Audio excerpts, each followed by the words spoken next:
Eskerrik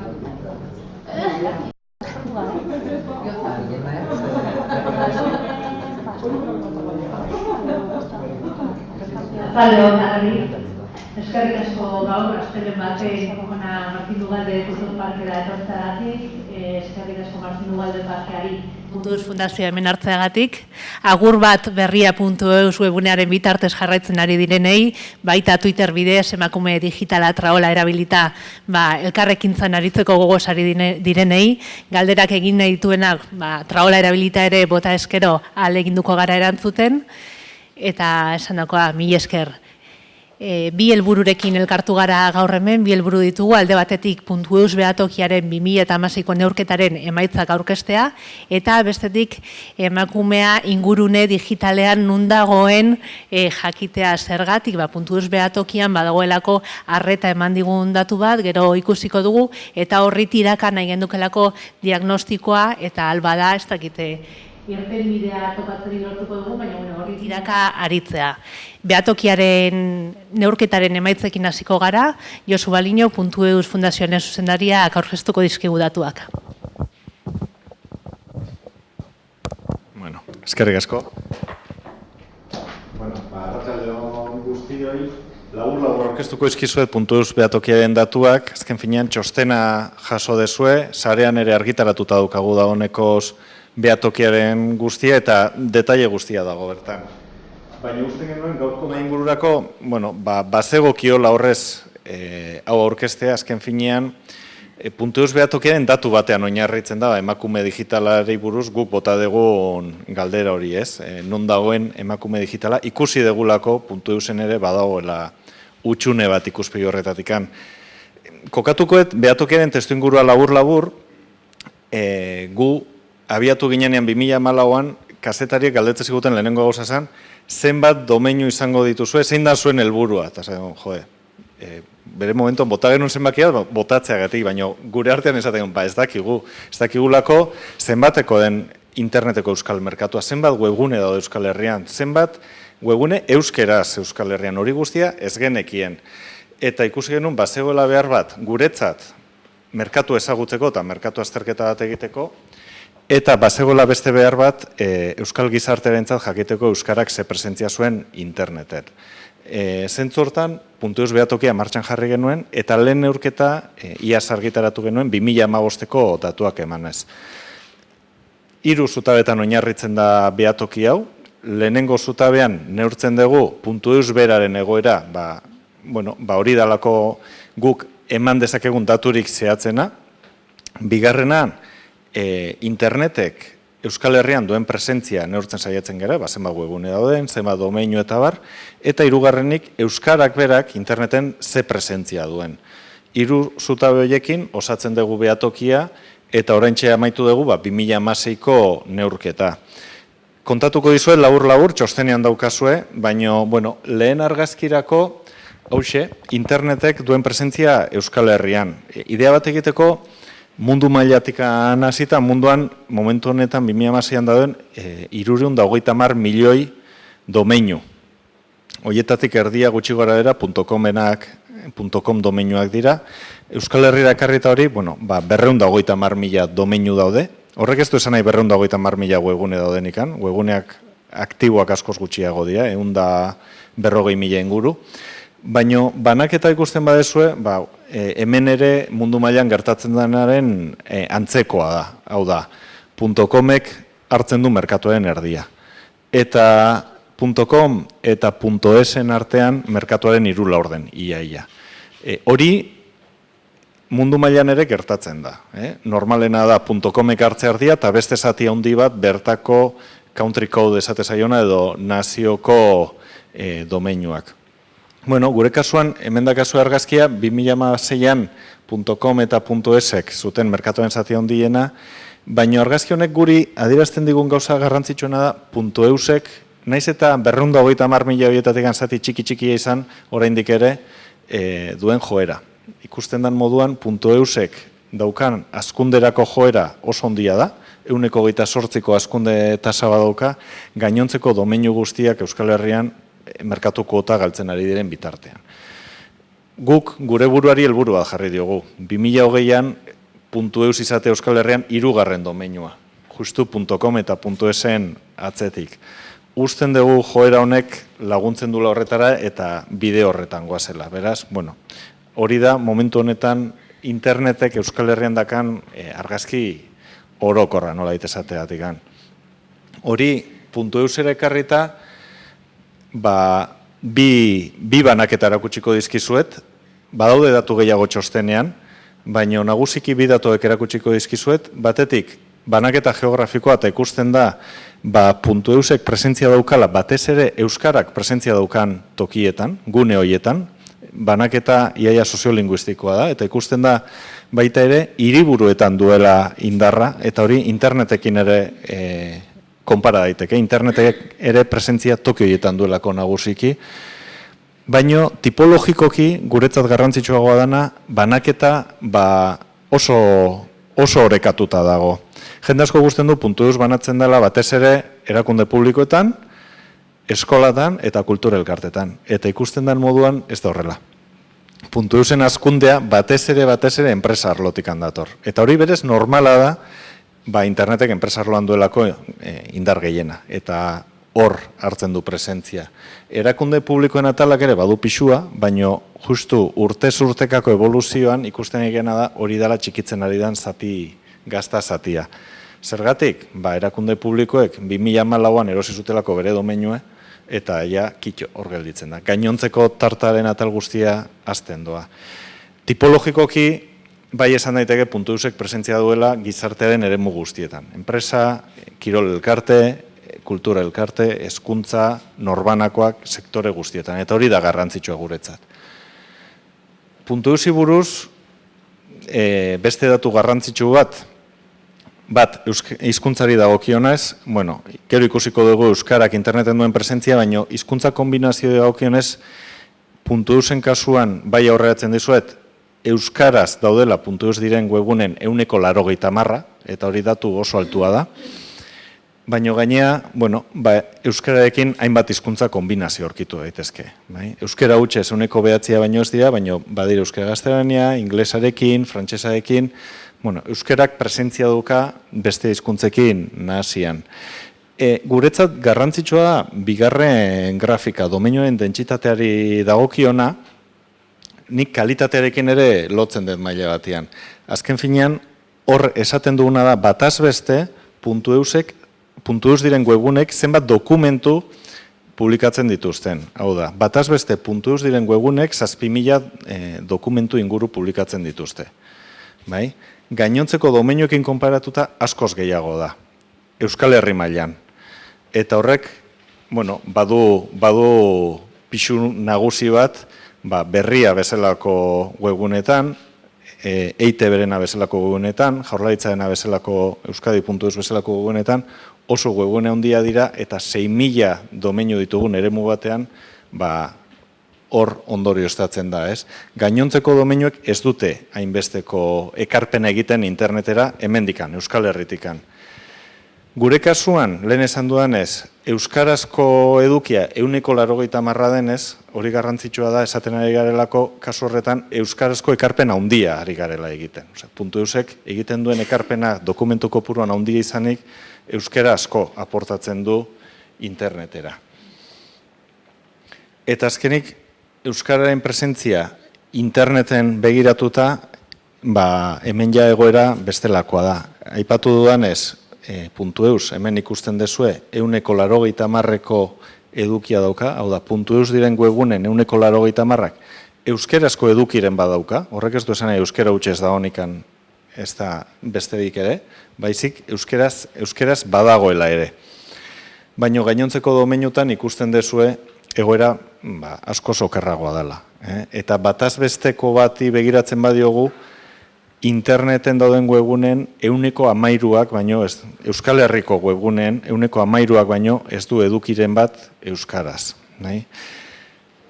Datu hori irakurri daiteke positiboan edo negatiboan. Positiboan irakurtzeko modua da esatea, kale erabileraren azkenengo neurketak ematen du datu berdina da. Hau da, euskaraz kalean egiten da 13%.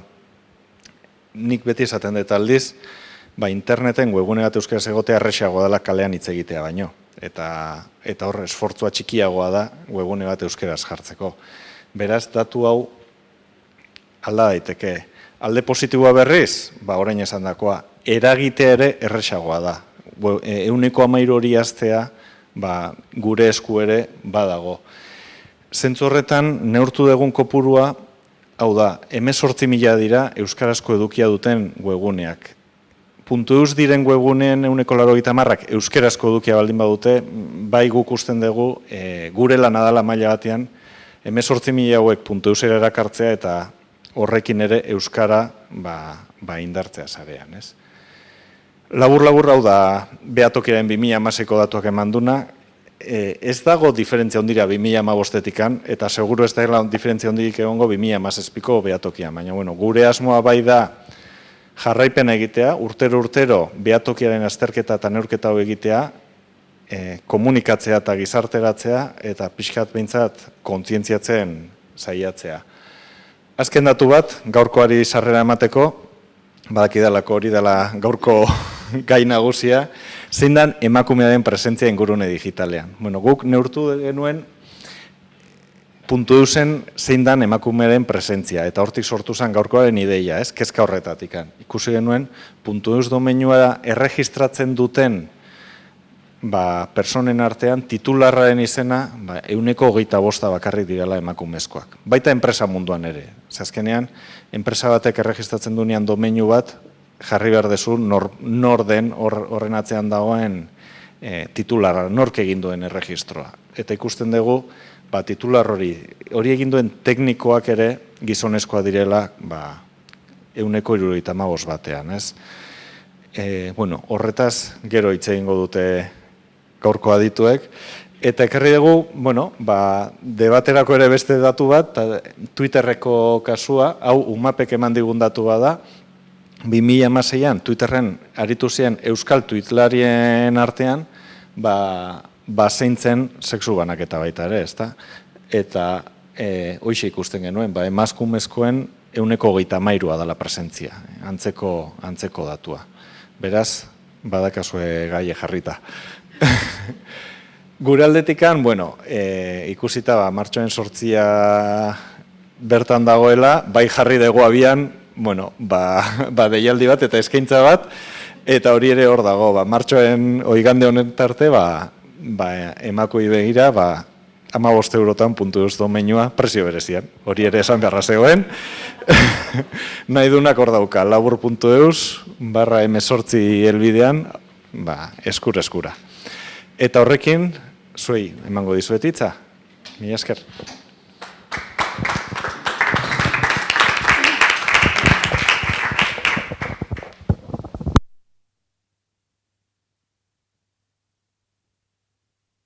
Dana garbi. Eskerrik asko, Josu. Bueltatuko gara amaierako datu horretara, ez da, .eus domeinua erregistratzen dutenen 125 baino ez dira emakumeak, 133 Twitterren dabiltzan euskal emakumeak, Euskal Herritik gora joan da, edo Europa mailaruz joan da ere datuak ez dira onak, Europako batzordearen arabera IKT alorrean lan egiten duten 7 milioi pertsonen artean 130 baino ez dira emakumeak, 100 are txikiagoa da ardura postuetan, 19 baino ez ardura postuetan IKT arloan Europa mailan, badago zer hausnartu, badago zer eztabaidatu eta horretarako gaur gurekin Eli Pombo, Edurne Larraza, Lore Martínez Aspe eta Lore Argarat esatozte.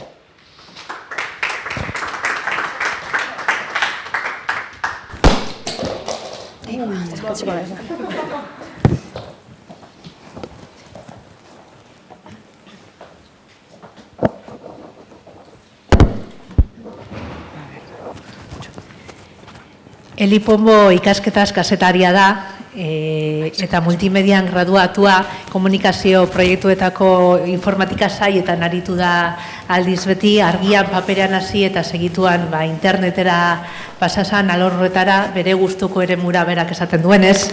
Iameza Interaktiboa enpresako zuzendaria da, eta lanpostu horretan bere bi pasioak gertutik bizitzeko aukera du, komunikazioa eta teknologia. eta gainera kudaketa esparruan ere ikasteko aukera. Edurne Larraza Aliz informatikaria da, informatika irakaslea eta ikertzailea Euskal Herriko Unibertsitatean, tesian konputagailuen arkitektura eremuan, sarrera irteera azpisistema ikasleek nola ulertzen zuten aztertu zuen, eta orain lehen eta bigarren hezkuntzan informatikaren irakaskuntzak izan dezakeen eragina aztertzen diardu. UEUko informatika sailaren arduraduna ere bada. Lorea Argarate fisika eta telekomunikazio ingeniaritza graduetan titulatua da, industria antolamendua eta big data masterra egiten diardu, Deustotekekin kolaboratzen du, hezkuntzako metodologia berriak eta divulgazio edukia sortzen. Eta askorentzat bileia lastiparti bikoan. Amaitzeko, Lore Martinez Aspe informatika ingenieritza ikasketak egin zituen, programatzaile lanetan jardu zuen, interneteko proiektuetan kudeatzaile ondoren, Euskadiko informatika ingeniarien elkargo ofizialeko gerentea izan zen, eta Gipuzkoako Foru Aldundiko informazio gizarterako sistemen zuzendari. Ikerketan ari da orain, zientzia, teknologia, matematika eta ingenieritza, eta neskak eta emakumea ditu aztergai. Hortaz, emakumea ingurune digitalean non dagoen ez dakit, baina hemen eta gaur bai behintzat. Hasteko, non dago emakumea ingurune digitalean zuen ustez?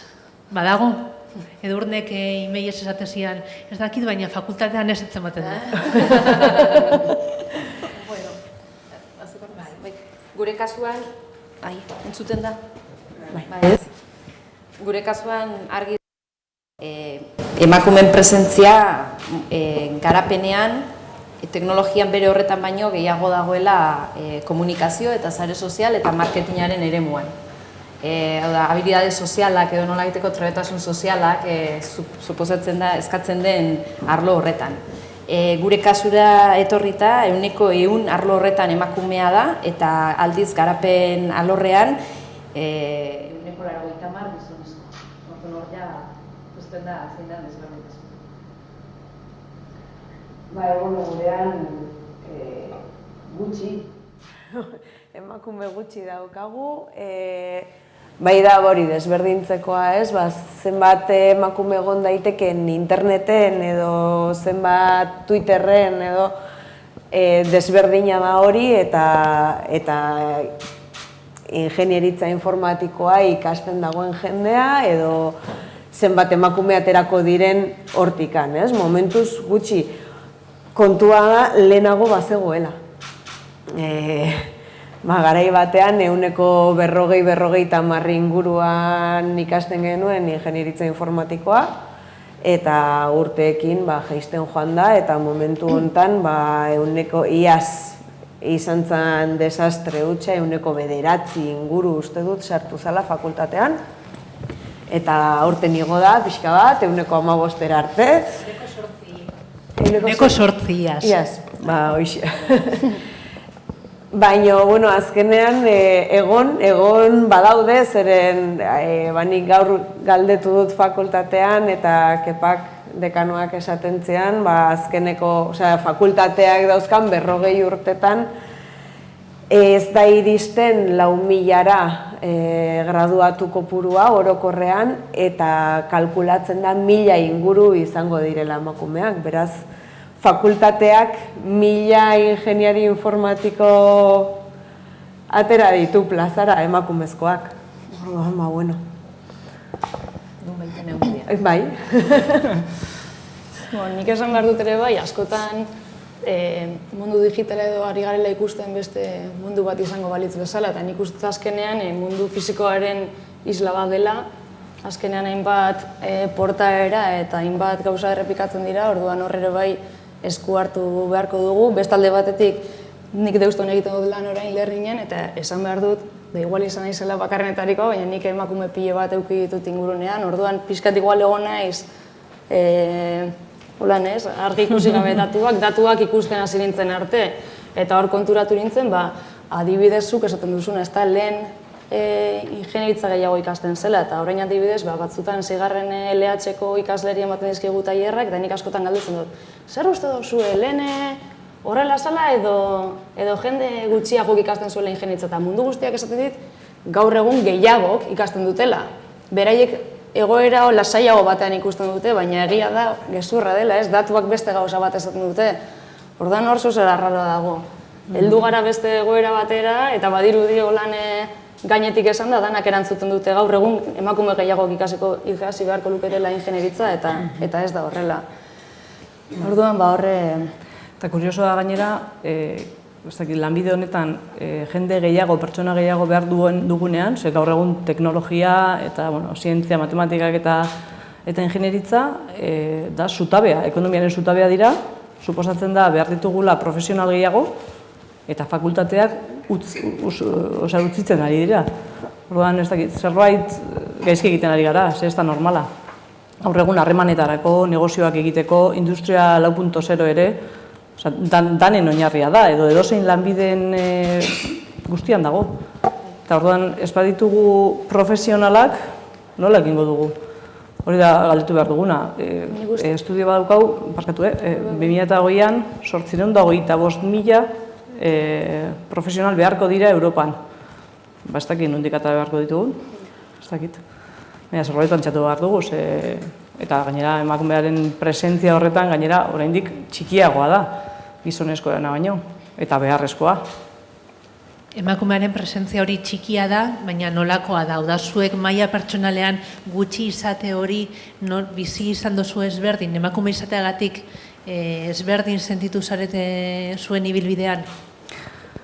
Nire kasuan, enpresa mailan ez dute holan diferentzia handirik sentitu. Egia esan, nire nagusi dana mutilak izan dira beti, gizonak. Baina adibidez, diputazioan egon nintzenean, egia da erabakiak eta hartzen zirela, eta neska, edo emakume bakarra espan nintzen, bakarrenetakoa. Erabaki guneetan ez dago emakumerik. Eta hor behar dugu egon. Erabakitzen, mutile moduan edo gizonen moduan. Nik ez dut diferentzia handirik somatu. Egia esan ni unibertsitatean bakarrik egon naiz, karrera bukatu nuen eta zuzenean irakasle sartu nintzen, hasieran ordezkapenekin eta, baino aurrera egiteko trabarik inoiz ez dut topatu, jendea beti laguntza eman du, baino ez dut uste laguntza desberdina izan danik emakume izateagatik, baino eta bueno, fakultatean gainera irakaslegoan artean 140 emakumea gara. Beraz, ez da Lorek esaten duen bezala, emakume bakarra. Hori gertatzen zaigu orain klaseetan. Klaseetan bai somatzen dela, klasean sartzen zara, ez du, ni bakarrik nago. Baina bestela inongo arazorik ez, hori... Edo zein animatuko nuke etortzera, zeren benetan giroa polita da. Nire kasuen ere ez dute horrela zailtasunik edo trabarik topatu. Bai egia da, Lorek esaten duna, uste datela erabakiguneetan oroar emakumeen presentzia gutxiago dela.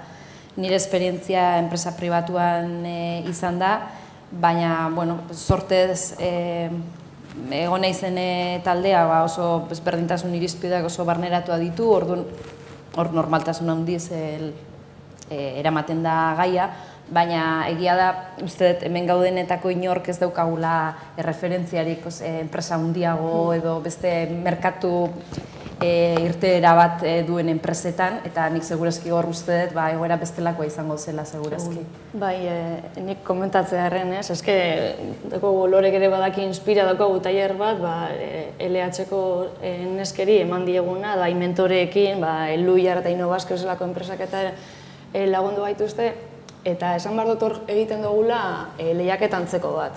Hau da, ikusteko pixkat ere bai emakume, igual egon badaude, baina presentzia askoz ere gutxiago batekin edo argitaratzen da gutxiago. Eta zuk esan duzun hori, pixkate maila altuago batera eraman da, jartzen dizkegu askotan, Bill Gates, eta segituen esaten da, Bill Gates, eta gero, CEO de iPhone, de Apple, danok, Steve Jobs, danak dakizkite, Facebook, Mark Zuckerberg, gero jartzen duzu YouTubeko adibidez zuzendari ejekutiboa eta ez dakite, eta dana geratzen dira hola, eta hori kantante bada. Zena kantante bat, eta neska bat da oso guapa, ez? Ba, holan, ba, ondo, eta kantante bat izan behar da. Ez dute, adibidez, aurpegiak erlazionatzearena eta hori ba, beste esparru askotan ere bai gertatzen da, kiroletan, musikan, azken pausu hori emateak, ze egon badaude, zenbat pianista daude kontserbatorio batean, nik esango nuke gehiengo ganezkak direla, gero begiratzen duzu taldeetan ze pianista dauden eta ez tozu ja topatzen.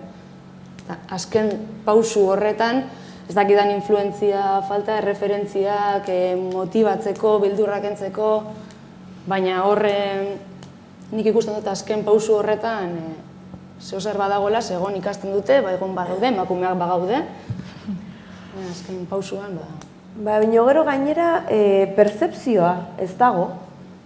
Hemen atera ditugu datuak eta argi dago emakume gutxiago dagoela, ez? Baina pertzepzio hori falta da. Guk duela urte batzuk egin genituen elkarrizketa batzuk, leku ezberdinetan lan egiten zuten emakume informatikariei, eta elkarrizketa egitera joan ginenean komentatu genien zergatik. Asmoa zen, bideo bat egitea, pixkat, neskak animatzeko informatika ikastera eta, baina hori zergatik.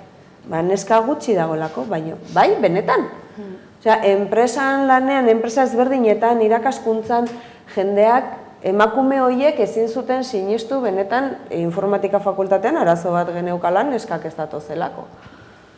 Informatika fakultateko datu horiek errepasatuko ditugu apur bat, iazkoa izan zen urterik txarrena, 8% emakumeak, aurten 15%, ez dakit. Tendentzia haute den edo... Supliken gatik.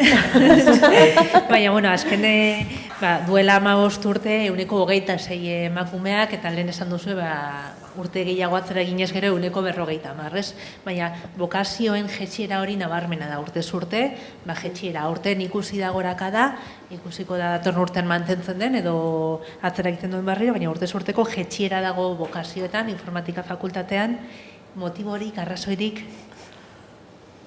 Beti gure artean komentatzen dugu frikismoaren kontu hori, baina gozak izan neurritaraino den, nik uste hezkuntzan, txikitatik ematen dugun hezkuntza horretan ere arrazoiak topatu behar ditugula. Bai, orain dela ez asko Eluiarrek egin zuen eukizuen proiektu bat eta egon ziren horrelako gauzak aztertzen eta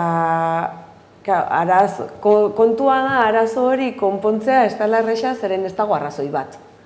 Arrazoi bat dagoenean, arrazoi hori aldatzen duzu eta listo. Baina arrazoiak direnean ene egoera horiei buelta ematea ez da bat ere erresa. Eta arrazoi horiek dira familian, gizartean, orokorrean gauzak nola komentatzen diren edo nola egiten diren, hasteko ume txikiek erabiltzen dituzten jostailuetatik. Hasteko, baino dira hori, gauza pila bat. Orduan, pixkanaka gauza guzti horiei eraginez. Lehen aipatu duguna, erreferentzia faltak. Bai, erreferentzia falta nik uste oso garrantzitsua dela, eta pixkat zure harira, jostailuen harira, guk adiz dalorerekin hau itzen dut, pasillo berean egiten dugu lan, eta egia da nik igual txikitan hori ez dozula sumatzen, ez da, azten zarenean ja gauzak ikusten edo aztertzen, fijatzen zara bai koloreak, gero eta muntaiak ez, eta dago estudio bat esan duela, neskak behar dutela pixkat kontestu moduko, ipuin bat, zubi bat egingo dut hemendik eta gara, baina zubi bat zertarako. Ez pixkat, eta orduan hor bueltak ematen eta egia da, gero eta jostailu, garrantzia ematen ari saiola diseinatzeari, egia da mundu digitalak ere egin duela, gauza guztiak errazago zabaltzea eta merkeago, eta jende hon asko dago hor gauzak software librean uzten, eta beste gauza bat esan nahi dut, garrantzitsu iruditzen zaidana, guk deuzten dugu joku bat, kodetu deitzen da, ez? Orduan, astronauta bat da galaxian, da zu joan Marsara programatzen, astronauta hori programatzen, bai, pausoak ematen aurrera, eskerrera, eskumara eta holan. Eta guk uste ditugu libre. Bereek sartzen dira klasean, da azten dira, hau 10 urtetik 12 urterako gaztea gehien bat. eta zu joaten zara ikusten da, ez dozu, guk datuak erregistratzen ditugu, baina ez da beharria ikustea datu horiek. Zu joaten zara ikusten beraien jarrera, eta ikusten da, danak heltzen dira helburura. Neskak tardatzen dute gehiago, hori bai faio bat ere ez dute egiten. Eta mutiak heltzen dira lehenago, baina akats pilo bat. Dana, proba error, da lasai, Garazuri gabe. Neskak ikusten duzuz, pentsatzen da, kontzentratuta eta onak dira eta ra, eta heltzen dira, baina fai hori gabe, ez? Eta hor ikusten da, jolasteko ere, eta guk ez dugu ezer esan behar, jokua utzi behar diezu berei esartzen dira, interneten, erantzute dituzte horan galdera pare bat, eta azte dira jolasten. Jolasa esaia saltzen, segituan intuizioz jakiten dute.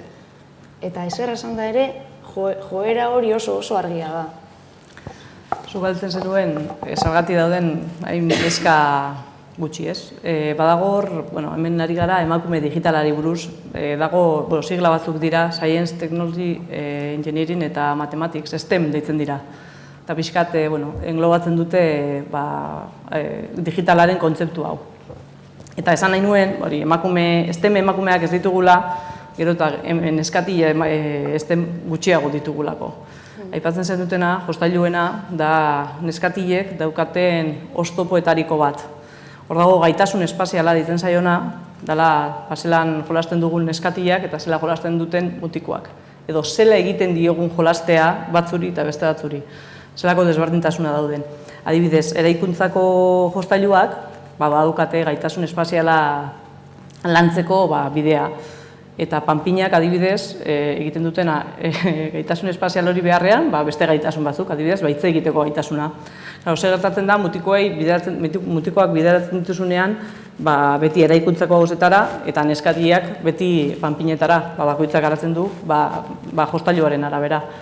Orduan, komuniko zan, gurasuok eta jostailu dendek, entzuten badaude. Aitonamonak. Aitonamonak, eta hori alde batetik eta ero koloreena, pasio larroxak, hori da astakeri bat. Ari gara neskatiak, pasuk aipatzen zeuna, neskatiak perfektuak egiten. Eta neskatiak ez dira perfektuak, mutikoak ez diren bezala. Eta egin behar dugu, ausartak izatea, apurtu behar dute, eraiki behar dute, inventatu behar dute, eta horrek ematen du bidea, STEM ikasketei lotzeko. Oztopo asko daude, ematen du ezetz, baina bat da gaitasun espazialaena, daukate estereotipoak, mutikoak ez daukatenak, gehien bat bi nabarmentzen dira, eta da neskatiak uste dutela mutikoak direla matematiketan beraiek baino hobeak. Hori da bat, eta bestea da uste dutela zientzialariaren lanbidea, egokituago dagoela mutiko eta gizonetan, edo gizonezkoentzako, neskatia edo emakumeendako, baino. Gero, teoria asko esan dezake da. Hori egia da, bai. Eta, gero dago hor estereotipoaren mehatxua, gero daude esan dugune erreferentzia falta, eragina oso garrantzitsua, gurasoak, aitak eta amak, zela ikusten duten umea, eta mutikoa dago neskatia den, ingenieria izan behar zara, ero, zu ez, neska zara, zu lasai, zu ez. Zergatik ez. Dana dauka oportatzeko, dana dauko ekarpenak egiteko. Gero, gurasoak, familiak, irakasleak ere oso garrantzitsua dira, zela transmititzen duten, ze adibide jartzen duten beraien klaseetan, zientzialari mutilak bakarrik edo gizonezkoa bakarrik aipatzen dituzten, eta gero ikaskideak bai. Daukagu hezkuntzan lan bat, impresionantea. Eta bukatzeko estemak balorean jartzearena. Frikiena lehen egon garen hitz egiten, friki kontzeptu hori, segun zela hartzen dozun, onera edo txarrera, eta gero neskatietan eta emakumetan, igual ematen diguten hezkuntzagatik bai, bideratuta gaude edo tendentzia joera gehiago dago, lanbideak aukeratzeko momentuan edo ikasketak aukeratzeko momentuan, pertsonak laguntzeko helburuarekin egitea. Orduan zer gertatzen da, STEM arlo hori ikusten dute, makina, konputagailu, 8 orduna gailu aurrean, eta hori apurtu behar da. Balorean jarri behar dugu, STEMak, digitalizazio, digital diren ikasketak, direla pertsonak laguntzeko.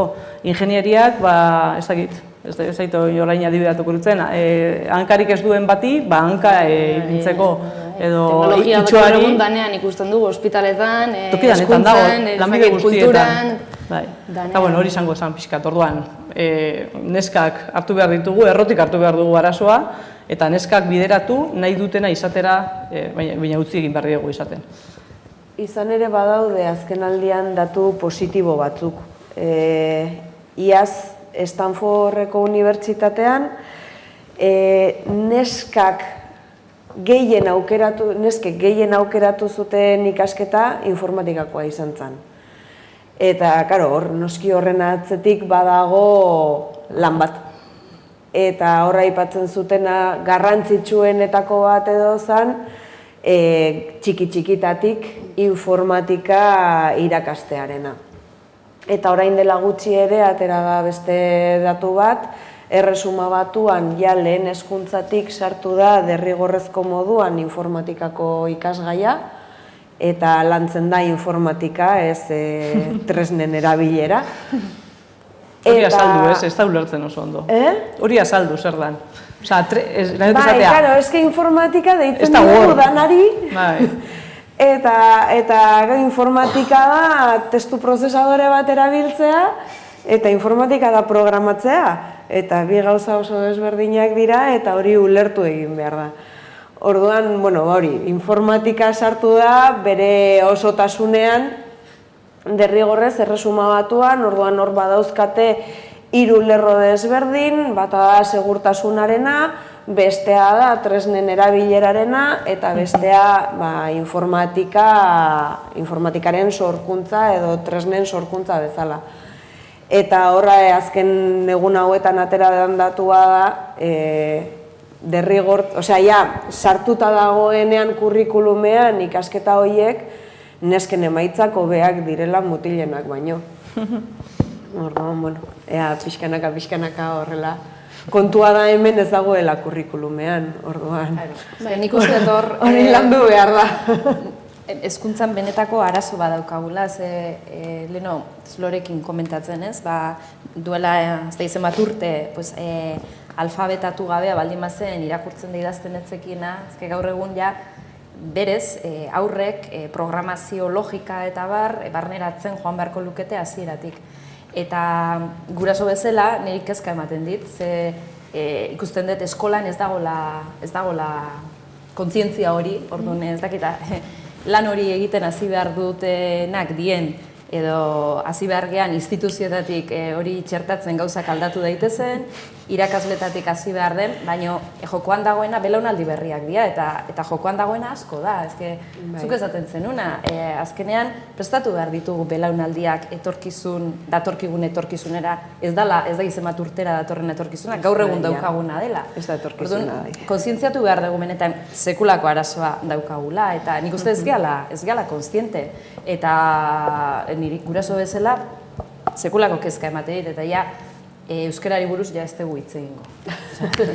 Bai, horre nik uste dut orain tendentzia aldatu dela pixkat, eta ja jente hasi da pizten, baina datuak izan direlako ikutu dutelako lurra, ez? Eta bai unibertsitateak, baina bai enpresak ere bai Microsoft edo IBM bezalakoak ari dira programa pilo bat egiten neska gazteentzat. Ni adibidez egon nintzen Microsoften, eta esan denan neskentzat bakarri, eta hasieran esaten zenuen, neskentzat bakarri zer raro ez da, horra adibidez, horrek lortzen du ere bai rol batzuk apurtzea, beste egoera batetik hastea, baina egia da horre tendentzia batzuk aldatzen ari direla. Beste alde batetik eskoletan eta hasi dira sartzen, lehen hora del kodigo esan duguna, holako gauza puntualak eta digitalizazioak hori arrastu da, nahi dute, Scratch eta web guztiak oso errezak dira, zenik askotan eskoletan eta joaten garenean dana egiten dute ordenagailuekin. Ordenagailuak auletan badaude ja, orduan zer iban, igual irakasleak formatu behar dira ere bai, ze askotan beraiek dira pizkat digitalizazio hori ustura hor dagoena, generazioa ustura, ze ordenagailuak eskoletan badaude ja sartuta, eta bestalde batetik zelan emango dugun hori guztia. Hau da, nik eskola asko ezagutu ditu ja, impresora 3Dak dauzkatena, bai, gu dana daukagu, bale, eta Arduino, Baina dana daukate, baina... Bai, dana daukate, baina zelan ematen da, eta gero adibidez, Arduino eta horrelako bestatzu, askotan kitak, ez, da nik kiten asuntan ez nahi sartuko, ez Lego erosten duten eskoletan, horrekin ez nahi sartuko, ze beste debate baterako ematen digu, baina... Bai, egia da, ze hor ere bai, ikusi da, orain tendentzia logika konputazionala irakastea dela, orduan, venga, hasigo gara kitak saltzen, ezta? Eta eskoleri ere bai kitoiek eskaintzen, orduan. Hor ere bain ikuste dut, egin behar dela gelditu, ondo ikusi, eta norbaitek zozer egin behar du, ez dakit irakasletatik hasi behar garen, irakasleak formatzen, generazio berria sartzen, eta horiek ere bai berez askotan uste dugu gaztek danak ekarriko dituztela ezaugarri horiek beteta, eta esate dizut, magisterio egin duten askok ez dutela logika konputazionala inoiz entzun. Orduan, hor irakasleentzat ere bai lan nahikotxo dagoela uste dut. Bueno, ari gara pixkanaka nik uste dut horrelako gauzak ere bultzatzen, eta UEU-tik, informatika sailetik, ari gara pentsaera konputazionalaren inguruko ikastaroak ematen irakasleentzako, eta gauzatxoak egiten ari gara, baino egia zuk esan duzu ez dakit instituzioetatik hasi behar dan, ni hola hasi nintzen, ni tesia bukatu nuen eta begiak zabaldu nituen, tesiarekin horrela denbora pila batean, eta tesia bukatutakoan, batean begiratu nituen nire seme-alaben ordutegiak, eta ikusi nuen ordutegian informatika. Ara? Ze ondo? Eta zer egiten duzu informatikan? Prestatzen ditugu PowerPointak beste ikasgaietarako. Nire aurpegia ez dakit nire semeak ze pentsatuko zuen, baina nola? Eta orduan hasi nintzen, pixka gauza mugitzen eta begiratzen, eta nire lehenengo zea izan zen instituzioetara jo behar da. Eta kriston zartako hartu nuen, eta esan nuen, igual hobe da betikan hasi, eta irakasleekin zerbait egiten hasi, betikan gora lortzen dugun zerbait egitea, zeren instituzioek horrari dira kompetentzia digitalarekin, eta kompetentzia digitala gora eta kompetentzia digitala bera, baino azkenean egiten ari direna da trebatu, tresnak erabiltzeko. Guk adibidez deustuen ematen dugu, lehen ikastara asko ematen genizkien umeeri, eta orain, badauzkagu bi talde bai Donostien da Bilbon irakasleentza dena, ze ikusi da ere bai bereiek eta irakasleak datoz gogo askorekin, beharra ikusten dute hauletan, baina guztia da bolondrez postura batetik, orduan hori eskertzekoa da, baina bestalde batetik ere hor arazoa ikusten dut, bakarrik irakasle, beraientzat lan handia da, beraien jornada bukatuta gero, kurtso batera joatea, ez da hori guzti hori ikasteko, orduan eskertzekoa da, baina egia da, pare bat urtetan irakasle, mentzat nik ikusi duan irakasleen tendentzia hori aldatzen ari dela, eta ikusten dutela pixkat beharrezkoa izango dutela, eta PowerPointa informatikan ematearena, ni orain dela urte batzuk institutuan horrela jarraitzen zuen izaten. Ez dela ematen zuten PowerPointak eta nik uste dut... Ari da, pixkanaka. Ari da aldatzen, Zuek ikusten zuen joera hori da, bertara juten dienak, predispozizioa daukatena... Claro, hori da. Aztertu zazu irakasle masa, eta a ber, ze porcentaje da... Horrek ematen du beldurra, ez? Guk ikusten dugula zeintzu bakarri da beni ikasten da. Baina igual bai pentsatu behar dugu, bolondrez puntu hori daukaten irakaslei lagundu behar zaiela, eta nolabait gauzak erraztu behar ditugula besteak ere sar daitezen hildo horretatik, ez? Nik ez dauka dudarik hori hezkuntzak hartu behar duela. Ezin dena izan da, voluntarioki egiten dena, hori oso ondo dagoela, baina beste toki batzutan adibidez robotikako eta holako gauzak, ordaindu behar da, eta hori ez da justua. Nor joango da, ze ume joango dira. Gurasuek dirua daukaten umeak, eta besteak ez daukate eskubiderik teknologia ezagutzeko eta ibiltzeko, hori ezin da horrela isa. Hezkuntzak hartu behar du, eta utzi, aipatzen dugun hori Word eta PowerPointak erabiltzeari, eta logika konputazionala eman. Hori ere egin behar dute, baina beste ikasgaietan. Baina hori ez da, baina gainera logika konputazionala txikitatik hasi beharko liratezke ikasten. Eta guk hain argi ikusita, a ber... Bueno, eskuntza apur batean igual, alde batera utziko dugu, Elik lehen hasian esan duen gai bate berreskuratzeko emakumeak ingurune digitalean eurenean daudela batez ere marketingean eta sare sozialen kudeaketan, komunikazioari lotuta. Datu bat emate aldera, Twitterren erabiltzaileak mundu mailan gehiago dira emakumeak, baina UNMAPen datuaren arabera, Euskal Twitterren 23% baino ez dira emakumeak. Arazoa larriagoa da Euskal Herrian, Euskaldunon artean? Pues ez dakit. Euskaldunon artean berriagoa dela esango nukenik. Zer dela? Berriagoa. Eta emakume gutxiago sartu da hor? Lehen esan du bezala isla moduko bada, mundu digitala, mundu fizikotik, baina nik uste dut ere arranke hori emango dela. Interneten erabiltzaile gixara ordu gehiago ematen dituzte emakume gizone baino, baina Wikipediako editoreen artean 15% bakarrik dute emakumeak. Kontsumitzaile gisa, segurazki emakumeak izango dira gehiago, eta sortzaile gisa. Gauza bada, esan dut, ingurune digitalean, nire ustez, ingurune digitalean emakumeak daudela gehiago komunikazio, sare sozial eta eremu horretan, baina horrek ez du esan nahi hor mugitzen dienen artean gehiengoa direnik emakumea. Segurazki, nik ez dazki datuak, baina segurazki hor ere gizonezkoen presentzia nabarmena da. Zergaitik, ez dakit esaten, zergaitik den. Ez dakit. Nik esan nukere bai, mundu digitalean gertatzen da influentzien gauza berdina nik ikusten. Eta pizkat lehen ez jake esan dozune, laskipartikoa eta hori guztia diena, gu DJ mundua ere bai da oso gizonen mutilen mundua. Eta guri asko lagundu izan diguna da bidean neskak topatzea. Eta askotan gu oso balienteak gara eta bai eta ondo eta aurrera, baina egia da, topatzen dituzunean da ikusten duzunean neska hori bai heldu dela maila batera, beste modu batez ikusten duzu, sare bat sortzen da, gauzak kontatzen ditugu gure artean, eta egia da nahi gabe, batzutan guk uste genuen igual hori esala beharrezkoa, eta askotan holako gauza bazkenean teoria dira, eta gero praktikan gertatzen zaizunean balio handia dute. Orduan, interneten orain egin beharko dugu esfortzu handi bat, pixkat taularatzeko ere bai hor dabiltzen emakumeak eta besteok ikustea ere bai lan hori guztia konpartitu behar dela, elkarbanatu behar dugula gehiago. Influentzienan ikustu dela gauza oso potentea, oso potentea. Eta Wikipedian esan duzu, 15% dela emakumeena. 15 gaztelaniazko Wikipediaren editoren artean, bai. Eta edukiak, emakumeenak izango da, proportzioan. Izango da. Baina adibidez, nik udan ezagutu nuen Margarita Padilla, ez dakit ezagutzen duzuen da, Sindominio plataforma sortu zuenetako bat, ez? Eta horrelako andra bat ezagutzea, eta hain teknologa izatea, eta ez hain, ez dakit, teoriarekin ez, ja praktikotasuna eta aktivista gainera izatea, ez da, zer sortu duena eta gainera horrekin dabilena atopera ba. Nik Margarita ezagutu nuenean, izan zen kristolako zubidoia, bai, bultzada handia, eta Margarita esan bat urte eukiko ditu, nahikotxo, ja da, asko.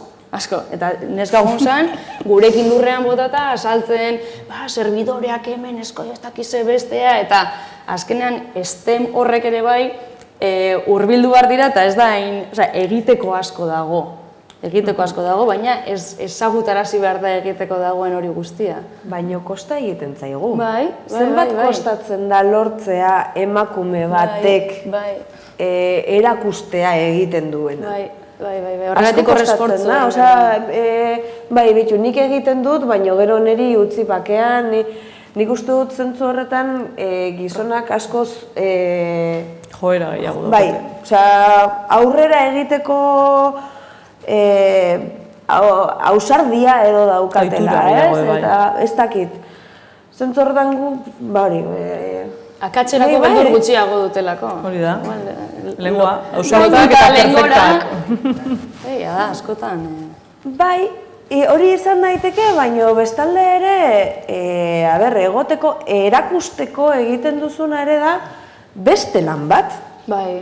egiten, gaur guretzat ere, hemen egotea, da beste lan bat. Eta askotan jendeak ez edo ez, aber, nahi utzi pakean, ez? Nik nire lana egiten dut, eta gero etxera noa, eta nire bizitza egiten dut.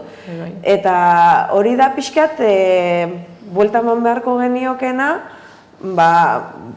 erakusteko zer egiten dugun danok, zeren ikustea garrantzitsua da, zuk esan duzun bezala, ez? Bestek zer egiten duten, ikusten baldin baduzu animatu zaitezke beste gauza batzuk egitera, baina emakumeen artean ez dakit zergatik ez daukagu jarrera hori. Eta teknologia munduan gutxiago oraindik, bai, horrela da. Eta hemendik gutxi egin behar da berrikuntzaren inguruko jardunaldi badago Bilbon, 24 islaritik 7 dira emakumeak. Eta ez dizindu sinistu, arlo horretan ez dagoenik emakume gehiago, baina eta asko lagunduko luke. Egotea, gero beste batzuk ere animatzeko, eta lehen aipatzen genuen erreferentzia falta hori. Neskatilletan eta gure game bai, guk ere behar dugu. Neskatilleari ematen dizkigu horrelako karta batzu bezala, direla munduan historian zehar egon diren andra zientifiko eta teknologoena. Eta askotan geratzen dira, harridura aurpegi batekin, baina honek Bluetootharen lehenengoa inventatu zuela, hori, eta bai, da gainera bakizu zer espia zan. Eta gainera bakizu zer ez dakiz zer zan, da geratzen dira, hori imposible izango balitzu bezala. Baina hori ikuste zaizelan pizten dan, zeo zer pizten zaie. Bai, niri horrek beldur puntu bat ere ematen dit, ez? Erakusten ditugunean bakarrik kristonako gauzak egin dituztenak, ez? Nik uste dut oso garrantzitsua dela eta sarean erako idatzi dudan azken artikuluan hori idatzi dut, hori fakultatetik atera diren 1000 emakume horiek eguneroko lan bat egiten dute ikusten ez dana, kalean topatuko ditugu, ez dakigu informatikariak direnik. Hori argi dago, nik uste dut bi gauzak egin behar direla. Bi gauzak, bestak Steve Jobs badakigun ordan mundu guztiak daki, eta gero ez dakizkigu beste gauzasko, baina egia da, nik ere bai, adibidez, nire zuzendaria Mariluz Gonaba, da niretzat, kristoneko, eta da, egunero ikusten dudan emakume bat, egunero lan egiten duen emakume bat, orduan hori ere bai egia da, horrelako eta zuek, eta hori ere bai banatu behar dugu, baina bestalde batetik bestera ikusten dut, ikusteko Einstein bai gozala baina alalo belazbe. Urrutira ere aldozula, batzuk aldo bela puntatu pixka bat urrutira. Sarean aipatu dozu Edurne, zu bertako kolaboratzaile zara, sarean .eus agerkari digitala, kolaboratzaile bilia hiltzen garenean gizonezkoek sekula ez digute ez esaten, emakumeek beti. Zenba kostatzen zaigun emakumeak lortzea? Josuk esango dizu zer erantzun eman nion nik. Zeren ze gustore esango nizuke ezetz. Baina horrelako gauza baterako ezin da. Ze pixu dauka interneteko eduki sorkuntzan, blogetan, marka pertsonalaren sorreran, Wikipediako edukietan, emakumeak etxean daukan pixua, etxeko lanetan daukan pixua, zaintzan daukan pixua, pixu gutxiago izan dezan interneten. Nik uste bizitzaren reflejo badela guztiz. Ez da, oso berak ezaten zuna, ez da bizitza paralelo bat, bizi dugun realidadean reflejoa da inguru digitala, orduan realitate bat da emakumeak dara magula kontziliazioaren pixu handiena, eta hori erreflejatuko da, baita tornilloak egiten bazaude, edo interneteko edukiak sortzen bazaude, orduan sustraiak beste batzuk diela. Ez daude sustraiak ingurune digitalean edo teknologian. Bizitza da, tamalez horrelak bat. Kontziliazioa, korresponsabilidadea, dana. Hori aldatzen ez da bitartean, ez interneten, ez ilargian.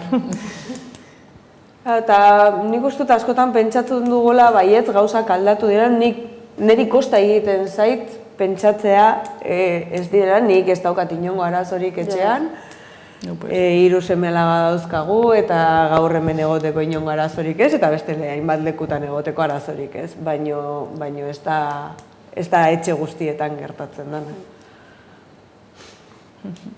Eta horra dioz lenguan irakurtzen nuen, ez dakit zein Yahoo eta Facebook, bueno, ez dakit justu zein esaten, ja justet bazela bat, ari zirela politika zehatzak martxan jartzen, emakumeari laguntzeko, atzeratzeko bereien amatasun data, baina zer da, hau, neurriak atzeratzeko, egiten dizkiote, en plan, kongelatu obuluak, ez dakiz zer, ez dakiz zer movida. Astakeri bat. Eta ez duzu, baina mesedez, benetan pentsatzen dugu irten bide hori dela? Eta horrelako proposamenak egiten dituztena, gainera askotan emakumeak izaten dira, batzutan, bai. Batzutan emakumeak iristen direnean horko puntetara, izaten dira gogorrenak, zorrotzenak, eta da leheno komentatu... Apple eta Facebook dira horiek. Leheno komentatu dugun kontu horregatik, ez? Oso zorrotzak gara gure buruarekin, gauzak ondo egin behar ditugu, hori hezkuntza kontua da. Eta iristen garenean puntu batera, gauzak egiten ditugunean, guk lortu dugunean zerbait, hori gertatzen da mundu guztian, bai emakumezkoekin eta bai gizonezkoekin. Ematen du, asko zorrotz jokatu behar dugula ondorengoekin, eta sortzen dira horrelako politika batzuk, eta ez dira beti gizonezkoek ateratzen dituzten politikak. Hori guk ere hausnartu beharko genuke. Irekiko dugu apur bat eztabaida, hemen dagoen jendeari norbaitek galderarik, hausnarketarik. Gehiengoa gizonezkoa da,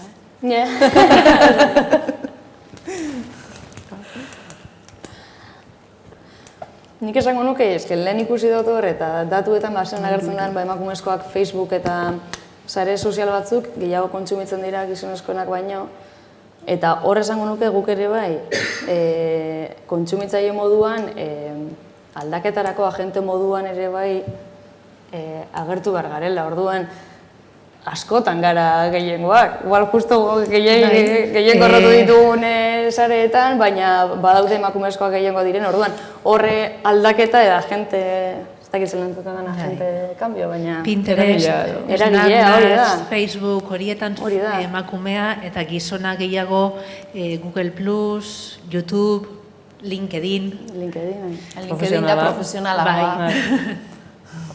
Bai, aldea dago. Edukian arabera emakumeak ala gizonak. Instagramen igual emakumea gehiago. Bai. Zango da. Norbera burua. Bueno, Instagramen ere teknologia zitza egiten da. Instagramen ere teknologia zitza egiten da. Instagramen eduki asko dago, esponitzeko norbera, argazkia, modeloak... Nik Instagrama badaukat eta erabiltzen dut pilo bat. Eta erabilera desberdinak. Eta gero hori ikusten da ere bai hor, gero eta edukiak ere bai anitzagoak direla. Lehen Instagrama bakarrik erabiltzen argazki politak igotzeko eta orain, baina bueno, hor ere sare sozialak ere beste mundu bat. Zatu genuna, nola egiten dugun, STEAM kompetentziak eta barneratzeko, eta hor, ni topatu naiz aurrekin horrelako tailer moduko atzutara eta izenburua Techan Girls. Ja izenburuan hori eta ezke, karo, gaina jartzen zuen, neskak ezagutza hauek barneratzeko zer proposatzen zen tailerrean, pultserak, argiak, guk hori inziditzeko daukagun modua ere da hori. Hori ezin da, hori ezin da. Eta badago Bebras proiektua ere, pentsaera konputazionala lantzeko proiektu bat da, dira denbora pasa moduko zerbait, baino denbora pasa moduko horiek daude danak erlazionatuta pentsaera konputazionalarekin eta informatikarekin.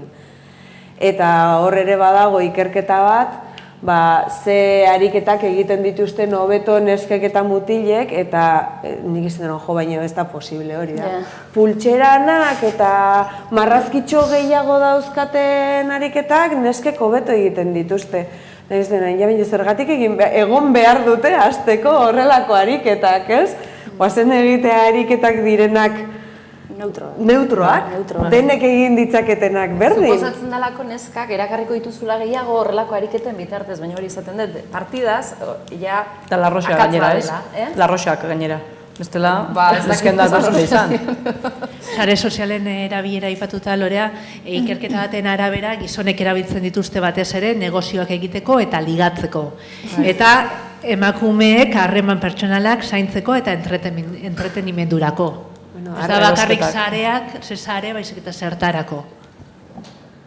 Harreman pertsonal, hori interpretagarria da, ez? Harreman pertsonalak zaintzeko ere izan daiteke ligatzeko. Entzatu dut laguna... Ziurrenik ere bai, hor ere hitz aldatu behar dugu. Hori da. Atrebitzen dira esaten ligatzera eta hori harremana zaintzeko. Hori hola da. Ezakit, datuak hori dira, niri pizkatu urrun geratzen zaizkite, esan behar dut. Ez dut ikusten, baina datuekin askotan gertatu zait hori. Lehen esan dugun bezala, tendentzia ingenieritzetan jeisten ari dela eta nik hori ez dut sinestu ikusi dudan arte. Esaten duen, lehen, seguru gutxiago ikasten zutela. Bueno, gaur superrondo bizi gara eta ez da holan. Orduan, Aurrera begira jartze aldera, zer egin daiteke instituzioak aipatu ditugu lehen, maila globalean, zer egin daiteke maila horretan eta zer egin daiteke, ezakit bakoitzak beretik, maila lokaletik, bi plan horiek bereizita. Nik uste importantea dela, zuk aipatzen zenuen, ez? Jo zenuela instituzioetara eta faunba, ez zenuela zer lortu. Garrantzitsua dela nolabait ikuspegi antzekoa daukagunon artean, nolaiteko saretzeak lortzea, ekimen desberdinak martxan jartzea, azkenean pixkanaka uholde moduko bat edo sortzen juteko. Igual, ez dio, zuk Lore aipatzen zenuen hezkuntzak hartu behar du bere gain, bai, segurazki bai, baina hortara iristerako egin beharko ditugu hainbat esperientzia martxan jarri beharko dira, edo, bueno, sortu beharko da movimentua. Eta nik uste ez dagoela besterik.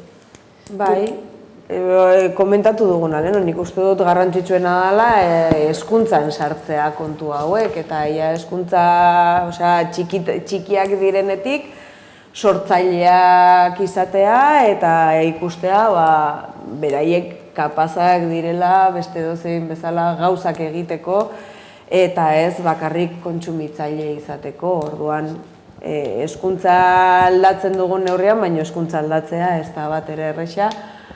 Hezkuntza aldatzen den neurrian aldatu ahal izango dira gauzak. Hezkuntza nola aldatuko dugun, ekinez. Hezkuntza formala eta ez formala. Etxean. Bai, noski. Baina horre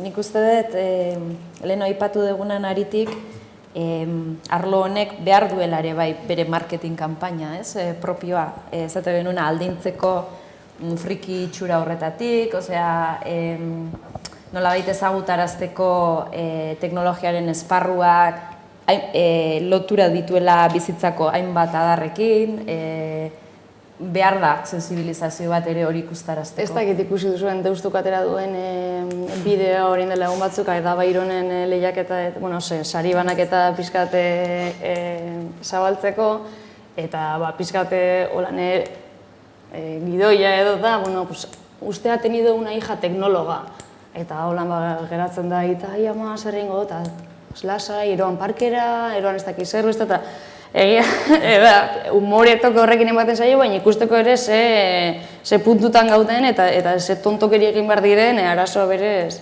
ulertzeko. Orduan hor lana dagoela argi dago. Nik uste dut, arazoari konponbidea jarteko lehenengo hori jakin behar dugula ze pixu daukan, ez? Gai honek, esaten dugu askotan lehenengo utxune digitala edo bretxa digital, hori egon zan natiboak eta ez ziren natiboen artean. Horrela jarraitzen badu honek, bigarren bretxa digitalaren aurrean gaude emakumeekin. Emakumea gara mundu mailan biztanleria erdia. Talentu erdia, mundu mailako talentu erdia ezin da galdu. Eta nik uste dut horre inzidentzia egin behar dugula. Sortzaile moduan eta erabiltzaile moduan, baina batez ere sortzaile moduan. Hor, anekdota bat kontatzearen, egon zan Applek egin zuen 2014an uste dut izan zala osasunari buruzko app bat.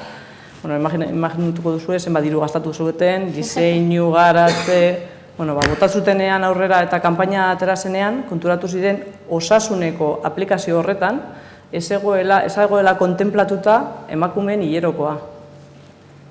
Osea, egon behar gara. Osea, gauza alako basiko bat, hilero, emakume guzti daukaguna, osasuneko aplikazio baten ez egotea, eta hori Apple batek. Ez dut pentsatu nahi, osea, beste guztiok ze egiten dugun emakume astuta. Orduan, nire ustez, hori buru edukita, derrigorrez egon behar garela, hori daukan pixuagatik ez tem arlo horrek, zientzia, teknologia, ingenieritza eta matematikak. Hor egon behar gara, berdintasunerako bidea eta justizia soziala eraikitzeko.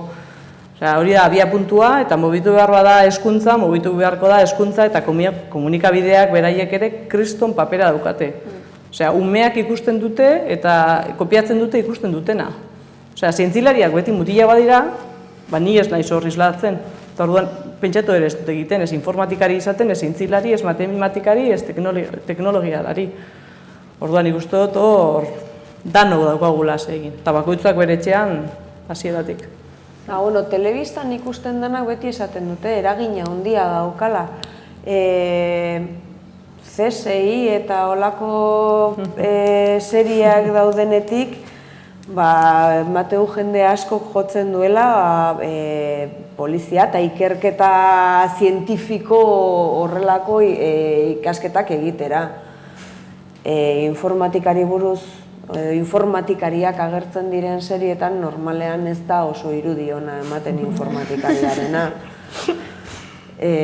Hortik ere, orain dela ez asko kongresu batean Googlekoak azaldu ziren eta beraiek ari omen dira egiten zeo zer Disneyeko serietan eta umentzako bideratuta dauden serietan hori aldatzeko eta orokorrean STEM guztietako gauzak beste modu batera planteatzeko.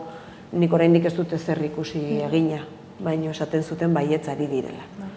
Hostailuetan ari dira, orain pixkat sartzen. 2013an uste egin zuela ingeniari neska batek, mekanika batek, ikuste zuen ingeniero eta danak muti eskuentzako egina zeudela. Eta Goldie Blocks izeneko muñeka bat atara zuten. Gainera oso... Eta hor, gainera dauka ez da bakarrik fizikoki jostailua, dauka bideoak eta horrela, eta bideoetan agertzen dira neskak dira heroiak, behingoz, heroiak neskak dira. Eta orduan, neska asko erakarri ditu horrek. Horrela kontutxoak ari dira ateratzen. Legok ere atera ditu emakume... Nasako emakumeak, eta gauzatxoak ari dira egiten, baina gero, horiek gauza guztiak ere guk honea ekarri behar ditugu. Nik Googlekoekin hori komentatzen nuen, eske gurea, hizkuntza txiki bat da, eta munduan egiten diren gauza horiek guztiak gero ekarri egin behar ditugu. Ekarri egin eta zuk egin. Hori da. Adibidez, lorerekin lehenkoan komentatzen, lortu dut Hello Ruby dago ere estatu batuetako liburua da, eta da neskentzat, ingenieritza, eta nik ariketak ikusi ditut, oso... Zoragarria da, ez dut uste estatu batu erra da nik, neska... Ez tipa da suediakoa, baina nik bere agentzia orain estatu batuetan dago, eta nik zuk esan duzu bezalaren instituzioetara, nik esan ni banua Hello Ruby idaztera, aberra euskeratu aldan, eta kriston, segituan behitu nik liburua saltzen da, baina PDF-ak ez dira saltzen, orduan baldin baduzu, pasatuko dizut egin, ni hizkuntza minoritarien alde nago, ez dakizer, baina esan duzuna, egin behar dugu guk, gure denbora librean, topatzen dituzuna errekurtsoekin, eta benga aurrera nahi dozulako material hori euskeraz ere bai egotea. Baina lan egin behar da. Ez dakit hau igual aukera da, ez? Gaurko aukera hau lau elkartu gara hemen, ez dakit, igual lauroan artean hasi eta ez dakit, ez? Igual jaiotzen da hemen STEM neska elkargo... Beharra bai, ez? Beharra badago, eta gogoa bai, eta ilusioa bai. Eta grabatuta dago, Igual fundazioak igual Ona. STEMneskak.eus. Igandea baino lehen. Gainera, hori itzultzeko, igual egin daiteke kode orduarekin egin dut. Demazarrea garen ez, ez da Bai. esatzea Hori apuntatu dut, apuntatu dut. Ba, bide bat. Kode horregerekin egin genuen. Baina hilabete batzutan gauza berri pila bat zeuden eta berriro hortxe. Ja ez dago eguneko itzulita, beraz. Hombre, eske gero ere aktualizatzen egon behar zara guztia eta Lana lana da, egiten baitasunez egiten duzu, baina lana da. Horregatik egiten da, Bai. Baina gero, Euskalduna daukagun faio bada, lan asko egin, baina gero hori saltzen ez dakigula. Bai. Katalanak, dira horretan honak. Saltzen ez ezaten bakarrik monetizatzen, Bai, erakusten, zabaltzen. Marketing egatik egin. Zabaltzen, bai. Oso txarra geha horretan. Norbaite galderarik? Zuen aldetik, beste zerbait gehitzerik, zerbait esateko goarekin geratu zarete? Bai, nik eskertzea, bai puntu eusi eta bai berriari, behintzat hau azalarazteko aukera eman digulako, ez? Eta gehiago egin dezakegun, gu segon arren. Beste launeska edo beste ez dakizen bat egotea. Bai, urrengoan beste batzuk. Ez da oso normala, mainguru bat, guztia emakumez osatuta, gainera euskeraz eta teknologia buruz. Bai. Ez da arraroa da. Ona. Zake zentzu horretan, zorionak. Eskerrik asko zuei, Lore Martinez Aspe, Lore Argarate, Edurne Larrasa eta Eliponbo gaur hemen izateagatik, etorri zareten guztioi, berria.eus webunean jarraitu gaituztenei, eta Twitter bidezkoei, eta esan bezala, izan dadila hau hasiera, esan bezala jarraipena eta ikus ditzagun emaitzak. Eskerrik asko. Eskerrik asko. Bai, zuei.